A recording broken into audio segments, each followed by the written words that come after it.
sink down in the water. God, I can't breathe. And I'd open my mouth and I'd find I could breathe.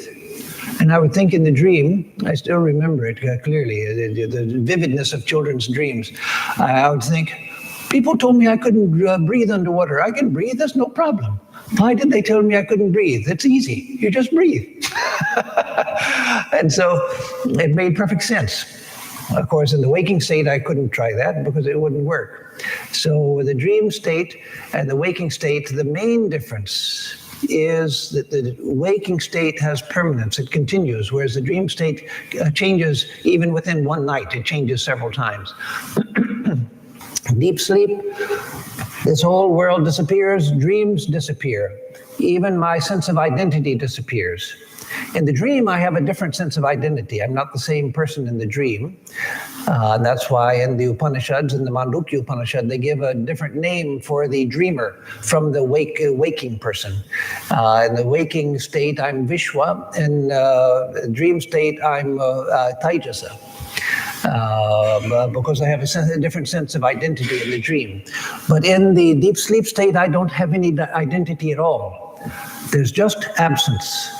There's nothing but absence of thinking, absence of imagination, absence of memory, absence of identity. I don't remember, oh, I am Swami Atmarupananda in deep sleep. I'm not thinking anything, no. And there's no thought whatsoever, no imagination, no memory, not even the sense that I am an individual person. Even the ego has gone. Mind has gone, ego has gone with it. And so in deep sleep, everything disappears, except our existence. But it's our undefined existence. That's why the Upanishads say, when I wake up from deep sleep, I say, oh, I slept beautifully. I didn't know anything. I was completely gone. How do I know that? Because I was there in deep sleep. The ego was not there, but I, who am beyond even the ego, I was there. And so when I come back to consciousness, I say, I didn't know anything. I was completely gone. Again, people will say, well, no, that just means that nothing was there. But when you wake up, you remember that nothing was there. You know that nothing was there because you look at the clock and no, we know that there was nothing there. We have the memory.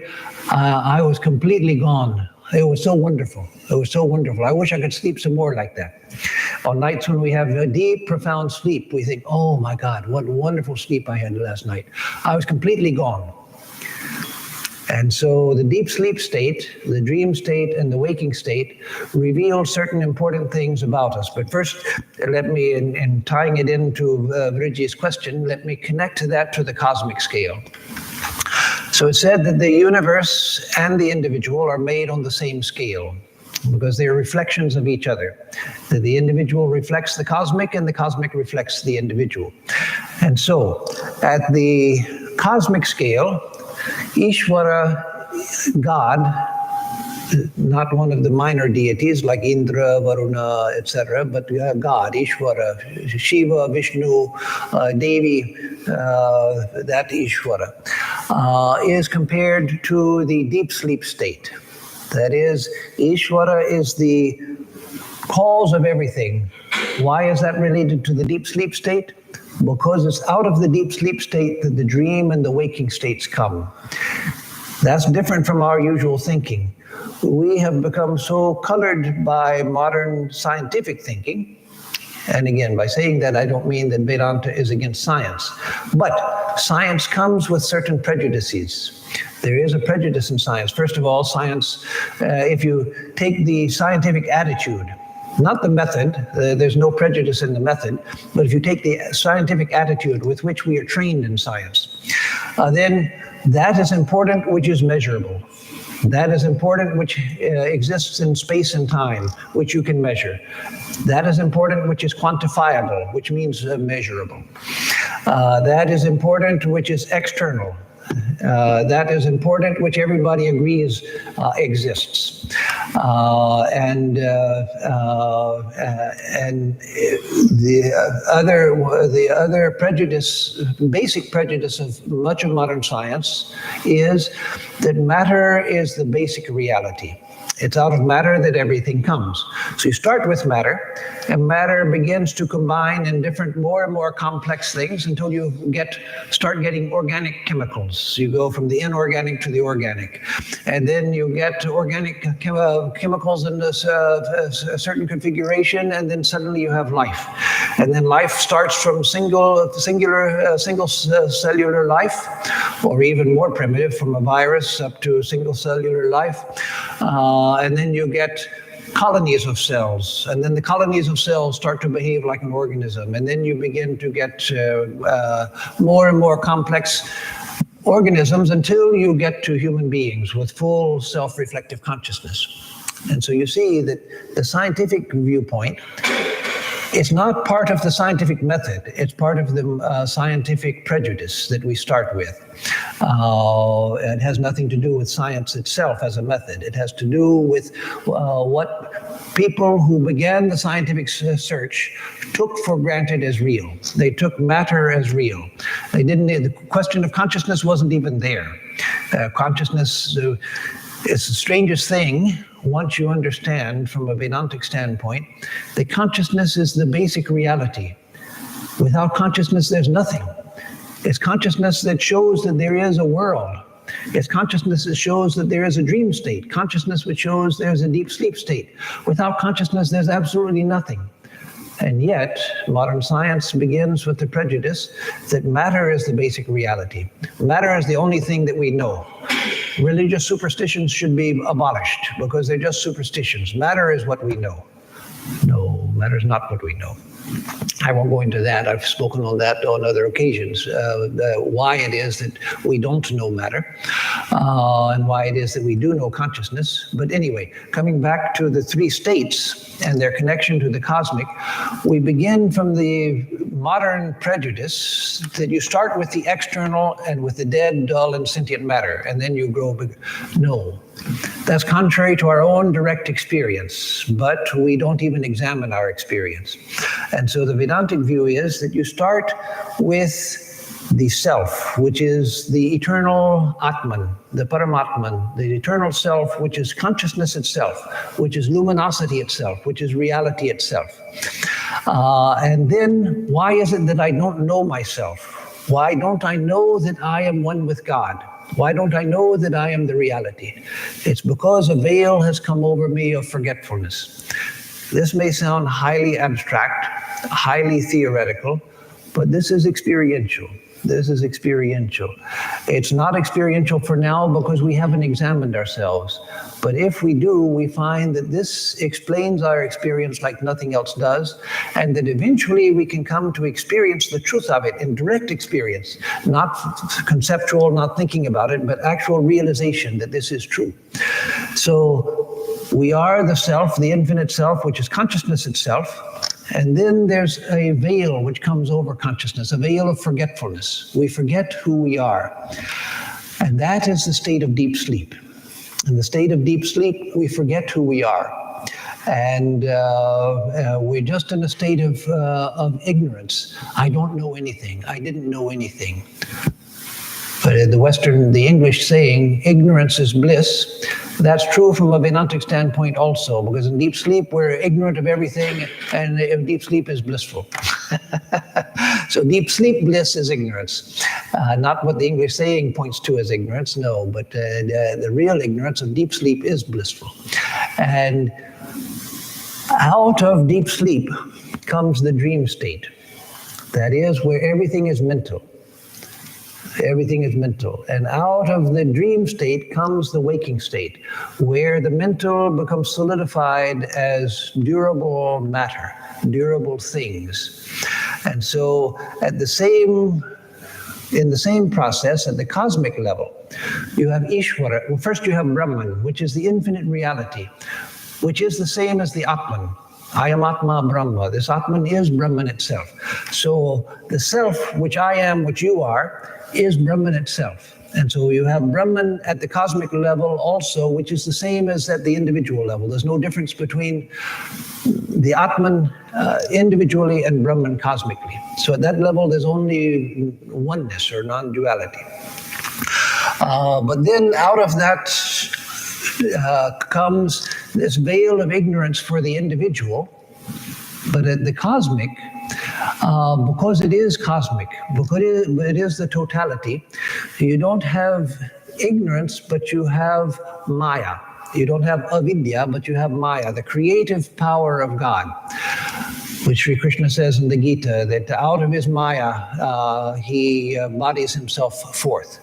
That Maya at the level of Ishvara is fully illumined. And we are forgetful. That's the difference between the cosmic and the individual at that level, is that Ishvara knows all, and Ishvara knows himself, herself to be Brahman. But we also are Brahman, the same Brahman, but we've forgotten it. And so we're suffering from ignorance. Ishvara has control of Maya. We are under the control of Maya. And so at the deep sleep state, there is Ishvara. You all know the story, the myth, the image, and by myth I don't mean something made up tale or a false tale, I mean a way of telling higher truth. You all know the myth of Vishnu sleeping on the cosmic waters. I think it's in Trichur that they have the Padmanabhi temple. I think that's in Trichur. It's in Kerala, Padmanabhi temple, and I'm sure there are others also. Oh, the Trivandrum, that's right, because I saw it, and I saw it in Trivandrum back in 1975, so that was a long time ago. Yes, Padmanabhi temple in Trivandrum. Where it's based on this image of Vishnu sleeping on the cosmic waters. And out of his navel grows a lotus. The lotus opens, and there is Brahma, the creator. Chaturmukhi Brahma, Brahma with four faces. Not Brahman, the reality. So Vishnu sleeping on the cosmic waters, what is that? That's the deep sleep of Ishvara. But the deep sleep of Ishvara, because Ishvara is totality of consciousness.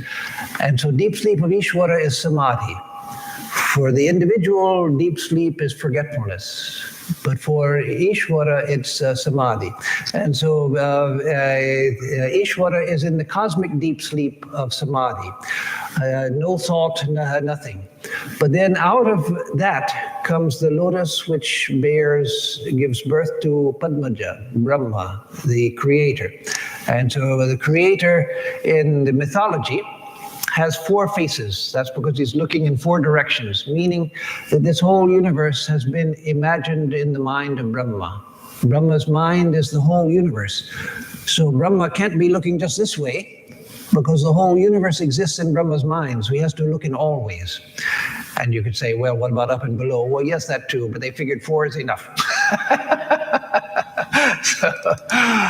So the whole universe exists in Brahma's mind.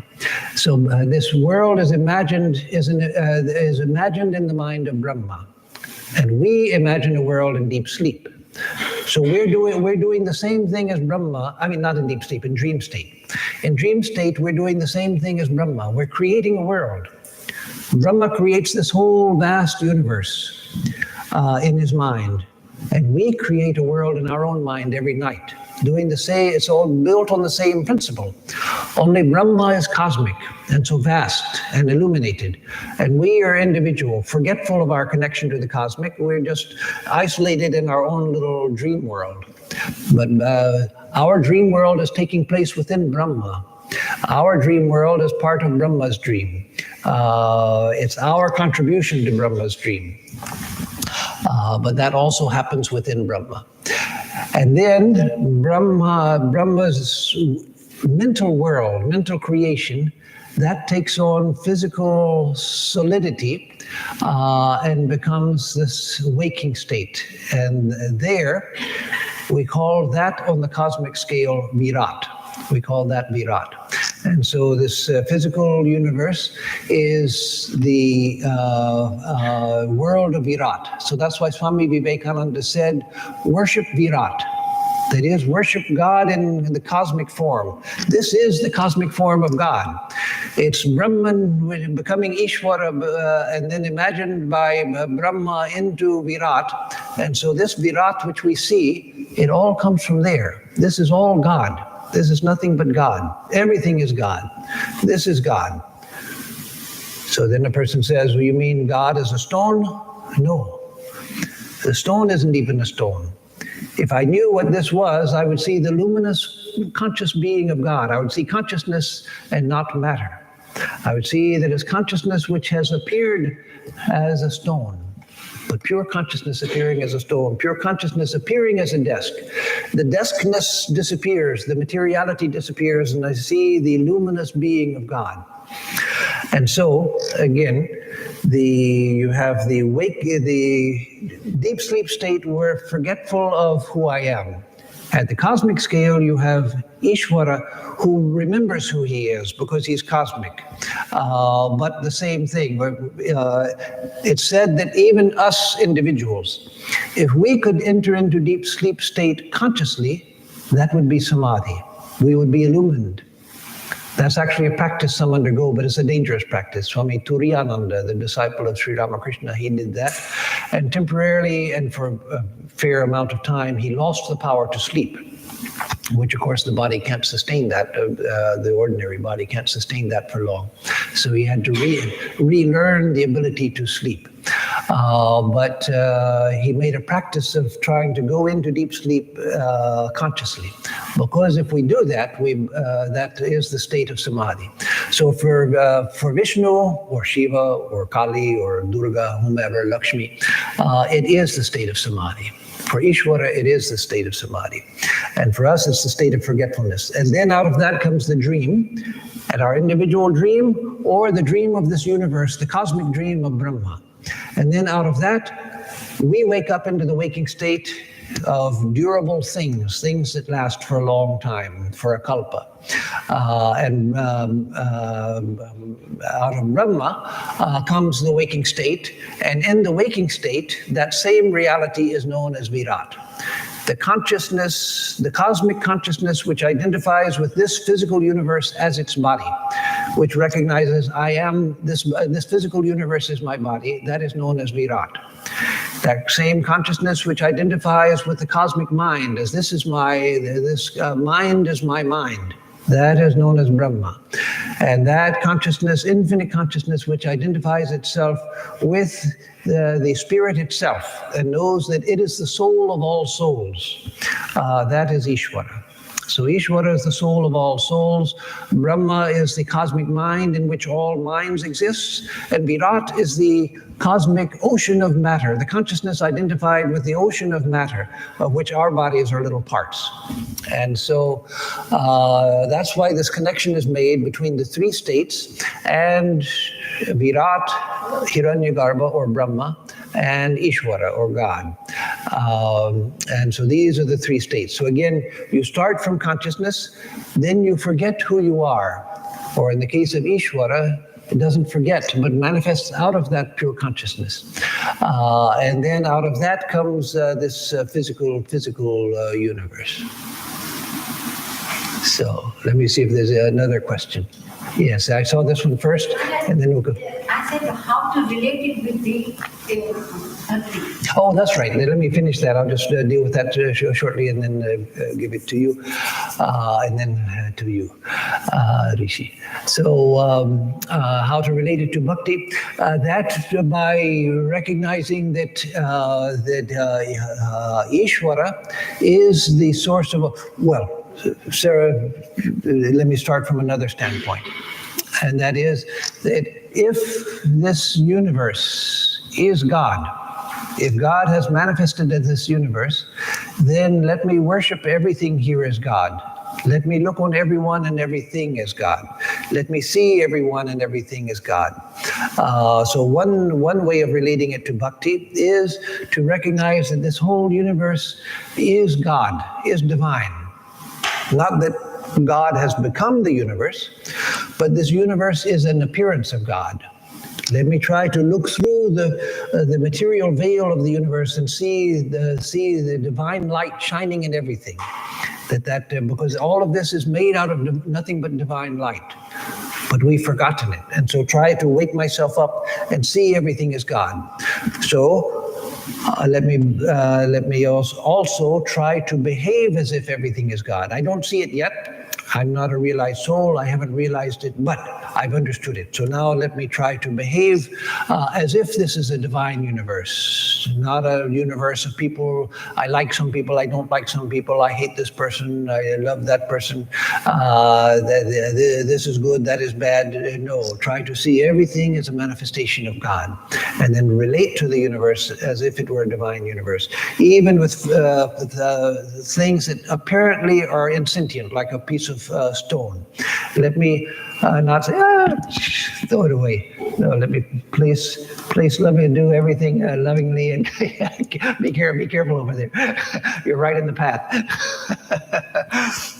To behave with everything as if everything with respect.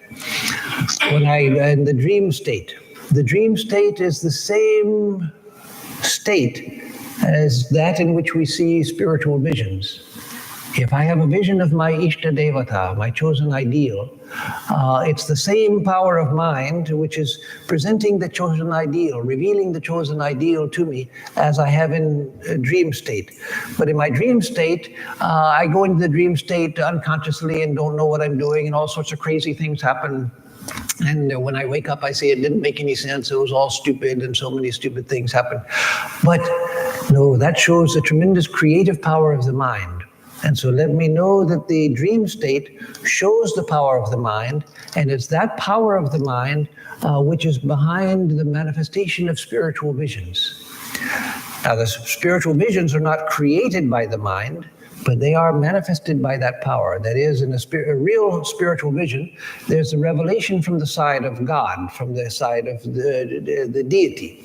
But it's the mind which presents it, which allows it to present itself to me. And that's the power of the dream state. So let me recognize the power of the dream state. And in deep sleep, let me remember that when I go into deep sleep, there I am closest to God in one sense, because there the ego itself is gone, that which separates me from God. But the sad part is that I don't realize it. I'm so close to God at that time, closer than any time in my life when I'm in deep sleep, but I don't know it because I'm unconscious. And so let me just change my attitude towards the world, see that this is God, that the dream state has come, that same creative power of Brahma, and deep sleep. There, if I could be conscious in the dream state, awake in the dream sleep state, not thinking about things, but just awake, still, silent, but awake, aware, then that would be samadhi. And then I would go back to God. So, okay now. Okay. Swami, that's good. Swami, I have two questions. One is, you went to India for self-realization. I'm sorry, the first one is what? You went to India and spent so many years to find yourself and work on self-realization. If you look around the congregation, we have the basically same goal in getting some guidance from you, okay, on how to achieve the same goal.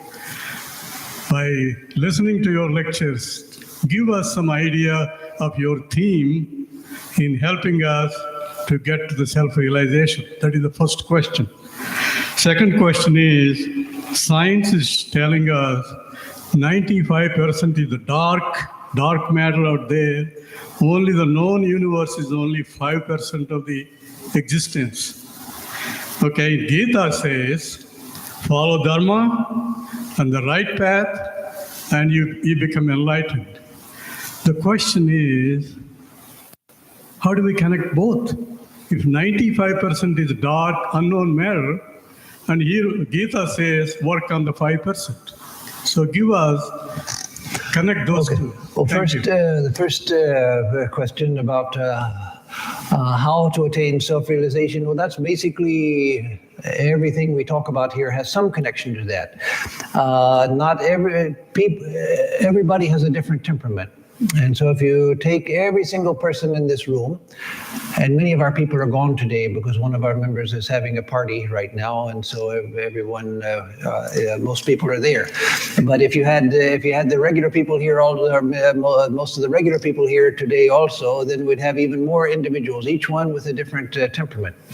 And so when someone like me goes to teach, and I'm not a guru, first of all, I'm not a guru. I'm not pretending to be giving enlightenment to people and blessing everybody and lifting everybody up to enlightenment. What I have learned from my spiritual life, that I teach. And so if it's a value, well and good, and if it's not, that's fine. But again, coming back to your question, when you have an audience of individual people, everyone has a different temperament, a different way of understanding ideas, a different outlook on the universe, a different outlook on religion and everything. So the best someone like me can do is different for someone like Swami Vivekananda or Sri Ramakrishna or Sri Krishna or somebody like that, who could speak right into the heart of a person. But for an ordinary teacher like me, the best that I can do is to give a variety of ideas.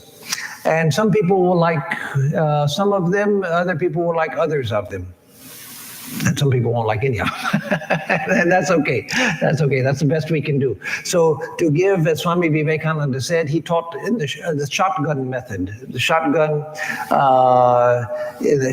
unlike a rifle sends out a single bullet. And the bullet has to hit the person or the thing in order to get to the target. But a shotgun sprays out pellets. And so he said, I use the shotgun method, that is, give out all kinds of truths and let people take what they like. And so that's basically what we do.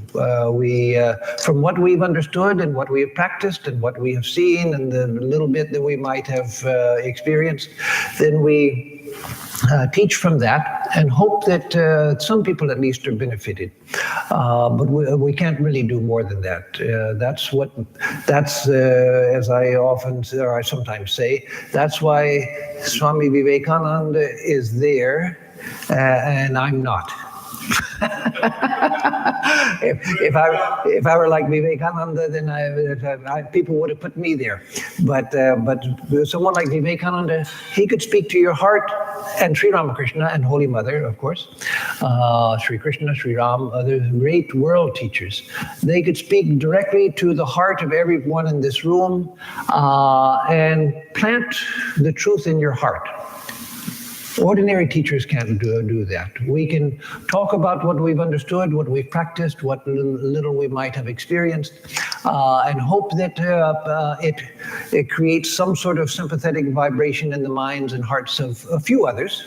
And then another day we speak on another topic and maybe somebody else will be benefited by that. So that's the best that we can do. So now let me come to your other question about dark matter and everything. My own belief, and this is not Vedanta, this is not, nor is it science, because I'm not a scientist. But my own belief is that the present fascination with dark matter is a blind alley that science is going down, and I'll tell you why. And so again, don't take this with great weight, because of this I didn't hear from the lips of God, nor is it in the scriptures, nor did I get it from studying science, because I'm not a scientist. But I have thought about it. And so why I think, and there's some scientists who say the same thing. The majority opinion right now is the cosmological theory is exactly what you said, that there is dark matter, which is necessary to explain how the universe is held together, because there's not enough mass visible in the universe to explain the expansion of the universe and still holding the universe together. And so they posit something called dark matter, which can't be seen.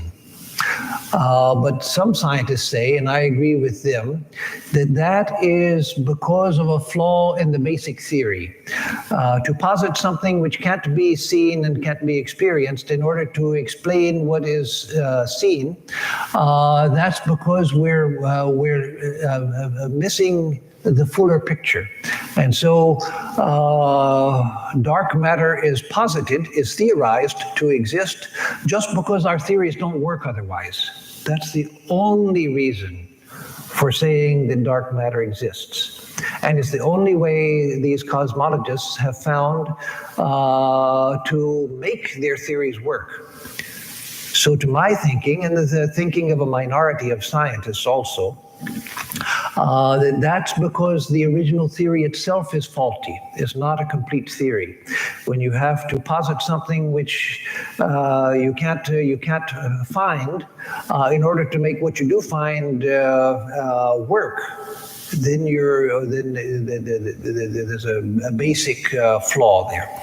And how to relate that to what Sri Krishna says about the following dharma and everything, we don't need to relate that, because either the scientific view is true or it's false, but it doesn't affect the truth of consciousness. Even if, no, let me rephrase that. Whether dark matter exists or does not exist, and there's some other explanation for how the universe works cosmologically, whether it exists or it doesn't exist, the ultimate truth is still Brahman. Dark matter, light matter, or visible matter, all of that exists only in mind. It exists only in mind, and dark matter may not even exist in mind, except in the minds of the theoreticians who have made it up in order to explain it, to make their theories work. But that doesn't change the truth of Dharma. It doesn't change the truth of consciousness. It doesn't change the truth that I am Brahman. If I realize Brahman, I find that there's not even matter of any kind. No matter exists. Matter was a misreading of consciousness. I was seeing nothing but consciousness. I was seeing nothing but God, and misreading it as a material world. I was seeing nothing but God, but misreading it as a piece of stone. Nothing but God, but I'm misreading it. That's why I see this stone. And so the whole thing collapses. Dark matter, if it exists, even regular matter, disappears into consciousness. Sri Ramakrishna saw everything made of pure consciousness. Everything made of pure consciousness. So let me get one more question in. Thank you, Swamiji. My question is based on some readings which I have been doing for the last 6-8 months. So I was reading and also watching the lecture on Aproksha Anubhuti. So in that, it is said that some of the prerequisite for any candidate to work towards self-realization is Vairagya, Viveka, Sat Sampati, which is Samadam, Uprati, Titiksha, and Samadhana, and Sraddha, and Mumukshitva. So Vairagya, Vivek and Vairagya is one of the first prerequisites. And also I was reading one of the work of Sufi scholar, I think Rumi or Khalil Gibran, I'm not sure. So Rumi says that the person who is mad for the world, not for himself. He eats on time, he tries to protect himself, he wears clothes. So he's not mad for himself. And then also I was reading about mental illness, which is a big topic in Western world, but in India, mental illness is not considered something openly. People don't acknowledge it. And then I didn't understand. What is not openly acknowledged? Mental illness. Not mental illness. Okay. Yes. I mean, people are slowly accepting it, but 10 years, 20 years back. But then I was reading an ancient medicine text, which was by Charak, I think. Yes. And he said mental illness is caused by ignorance of self. So when I was relating all these 3-4 things, I thought, is mental illness a prerequisite or some symptom which pushes one towards self-realization?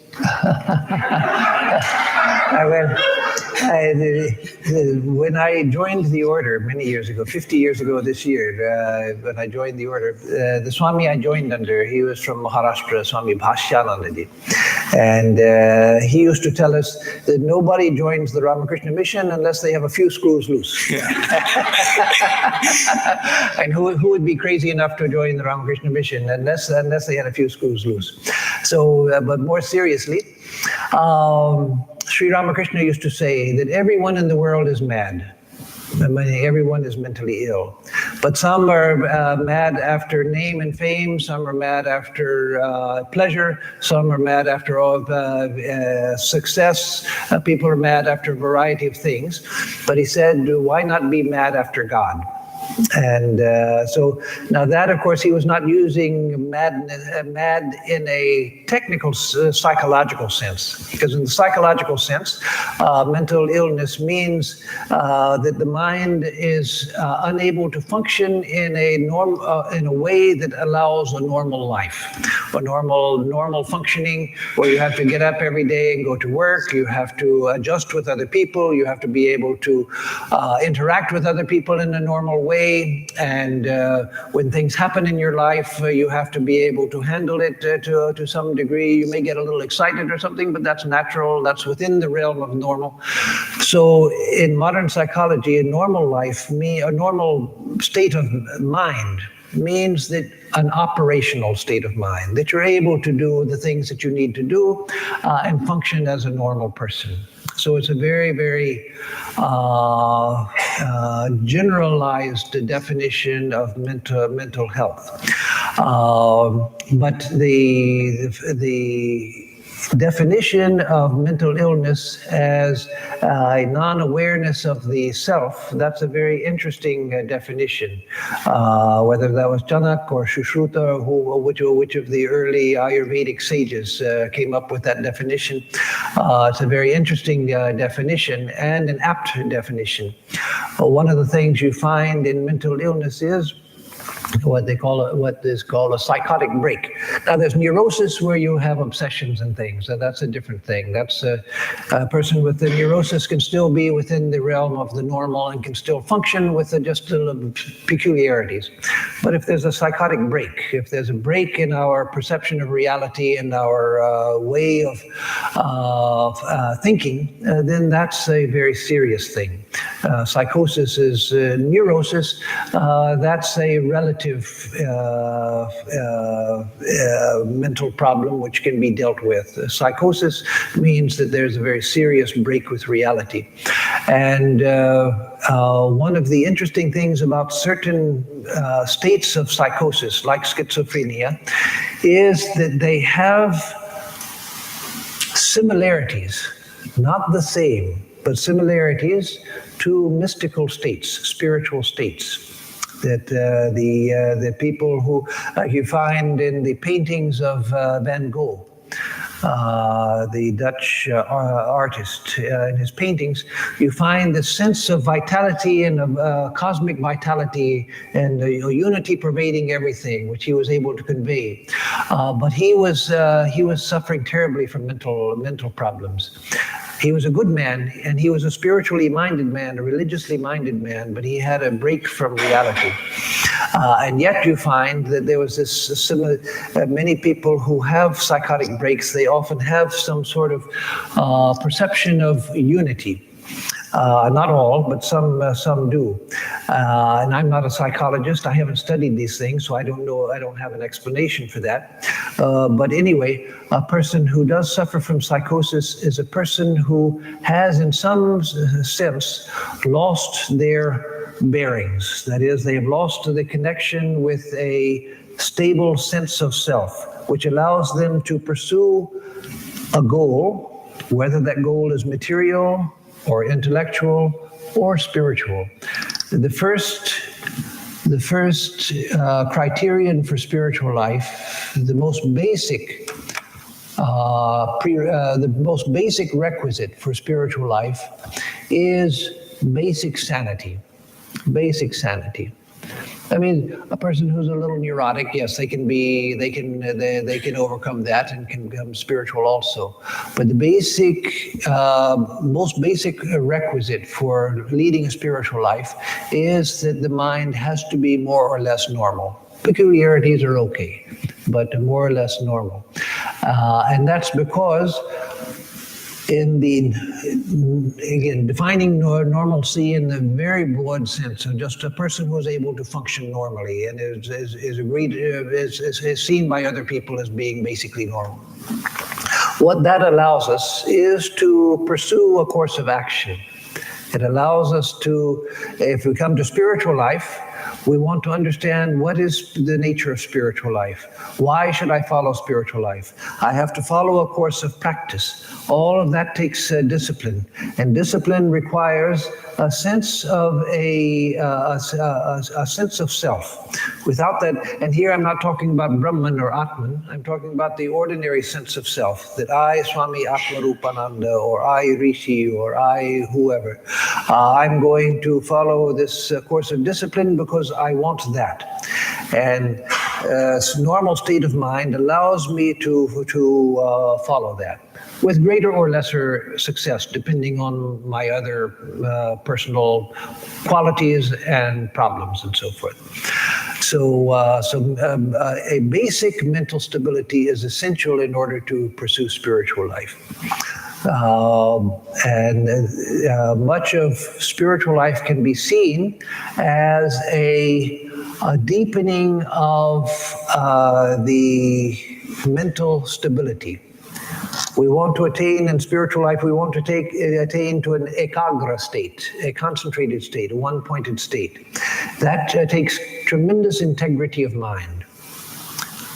Why do we practice, if we come to spiritual life, why do we practice truthfulness? Why do we practice honesty?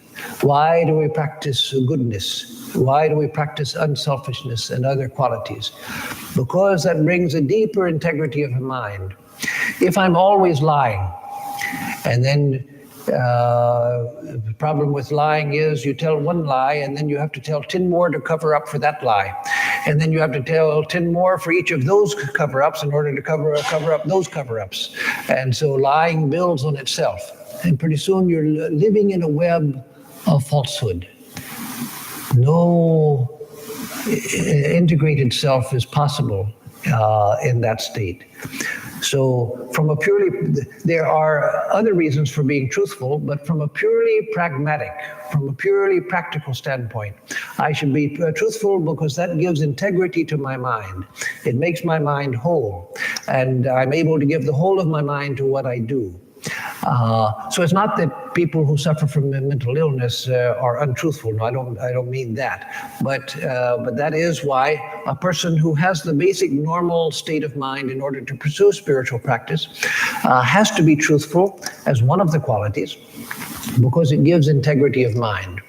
We have to be honest, because if I'm not honest, then I'm always afraid. I'm always afraid somebody's going to catch me. And then I'm always looking for advantage and trying to take advantage of people. I've lost integrity of mind. The mind has to be clear. The mind has to be whole. The mind has to be integrated in order to pursue spiritual life. And so I have to be careful. From a purely pragmatic standpoint, I have to be careful about moral virtues. All of them help the integrated nature of the mind, to bring the mind into a whole. And that's why when you see a deeply good person, I don't mean a goody-goody person, but a deeply good person, a person who is deeply moral, you find that there's something solid about them. Because they've attained a certain solidity of character, an integrated character. And let me bring in Viveka and Vairagya. Those are not just for sannyasis or for monks. Viveka and Vairagya are for everybody, and everybody already practices them. It's just that when you come to spiritual life, you turn the practice in a slightly different direction. You cannot lead a normal life. And again, we come to normal life, which is necessary for spiritual life. You cannot lead a normal life without Viveka and Vairagya. If you hold on to childhood and you refuse to grow up, then you can't live. You have to renounce childhood to grow up. If when you're a 5-year-old child or something, you're about to enter into the first grade. You have to give up certain things in order to go to school and to attend to classes. You have to. Whether you want to or not, you have to. When you come to higher grades of school, you have tests and so forth, then you have to give up certain things in order to concentrate on your tests. If you get married, you have to give up many things when you get married, because a marriage just don't work if you do whatever you want to do whenever you want to do it. No, now suddenly there's somebody else that you have to consider in everything that you do. So there's a huge amount of renunciation and viveka and vairagya that has to be practiced. If you want to start a business or just a career, so many things you have to give up in order to focus on that. So we cannot lead a normal life, any kind of normal life, without viveka and vairagya. Those are basic principles on which normal life is founded. In spiritual life, we just change the focus a little bit. We say that there are other things that I don't need because I want to focus on my spiritual life. These things are getting in the way, and so I'll let them go. And as Swami Vivekananda said, don't put the emphasis in your life on what you have to give up. Put the emphasis on what you want. And then the things that you have to give up, those will go naturally. And so Viveka and Vairagya, they come naturally in life when we're going through the different stages of growing up, when we come to going to school, when we come to taking up a career, when we come to getting married, when we come to having children. And then when the children leave the nest and we have the empty nest syndrome, then also there's a giving up. If you try to hold on to the children, you make their lives miserable and you make your life miserable also. There comes a time when you have to give us a freedom to the children, no matter how much it hurts. And so again, Viveka and Vairagya are nothing extraordinary. Those are parts of everyday life. The spiritual life, it just changes the focus a little bit. If you want to be a writer, write books and things, then you have to give up so many things. Say you have a regular full-time job, but you have this dream of becoming a writer, and you have books in your mind that you want to write and everything. Then you have to give up so many things in order to make time for writing your book. So you don't think of that in terms of viveka, vairagya, but that's exactly what it is. Exactly what it is. So we should see those as basic principles of life that all of us are practicing every day. All we have to do is just change the focus a little bit. So now time is up, so that will have to be the last question. Did you have a question? Okay, it'll take time. At least say it. I won't take more time, but take the microphone. He'll give you the microphone. I just want to hear what your question is, even if I can't answer it because of time. The question I have was for Thakur and Ma, which is very different than the questions Very different, that were yes. asked. Okay. So I will ask you personally, maybe. Okay, that's fine. That's So fine. that is fine. I was just wanted to know what it was. That's fine. So, but you can tell me later. Yes. Yeah, it's related to Thakur and Ma, so it. I had one or two questions in my mind as the time is up. Okay. Maybe I will wait for the next time. Okay. Thank you, Sue. And sorry that I didn't get to you. You know, sometimes when I ask for questions on question and answer day, everybody just sits there and looks shy, and then some days there are a number of questions. So It's okay, Maharaj. As and when I will meet. Good. Nowadays, but as and when I will meet personally. I can- Good. Because I like questions, and I'm glad that people came with questions today. I'm glad to see so many good questions. All of them very good questions. So, okay. So let me give a closing chant, and then I'll give announcements. Om madhuvatarayate madhuksharandi sindhavaha madhvirna santhoshadhi madhunaktamutoshasi madhumatparthivagum rajaha madhudyarastu na pita Madhumandho vanaspatirmadhumagum vastu suryaha madhvirgavo bhavanduraha. Om Madhu, Om Madhu, Om Madhu. For us who seek the truth and for all living beings, may the winds blow sweetly, may the rivers flow sweetly, may the herbs yield us sweetness. Sweet be the night and the break of day, sweet be the very dust of the earth. May the heavens pour down sweetness upon us. May the trees, lords of the forest, bear us sweetness. May the sun shed its sweetness upon us. May all the directions pour forth sweetness. Oh, sweetness, sweetness, sweetness.